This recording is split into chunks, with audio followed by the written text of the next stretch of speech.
Nasib Aibtu Rajamuddin, anak pukul guru hingga babak belur. Aibtu Rajamuddin personel Polres Sinjai, Sulsel tertimpa masalah gegara ulah anak. Aibtu Rajamuddin diperiksa Propam setelah menyaksikan anaknya, MR, memukul wakil kepala sekolah SMAN 1 Sinjai, Mauludin. Pemeriksaan di ruang Propam Polres Sinjai, Jalan Bayangkara, Kelurahan Bongki.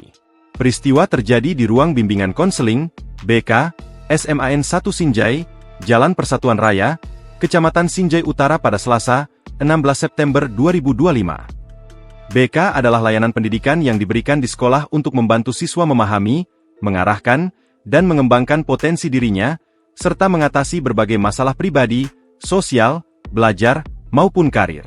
Kepala Seksi Propam Polres Sinjai, Ibtu Rahmat Kurniansyah, mengatakan Aibtu Rajamuddin diperiksa sejak Selasa. Propam Polres adalah polisinya polisi di tingkat kabupaten kota. Propam bertugas menjaga profesionalisme, disiplin, dan citra Polri.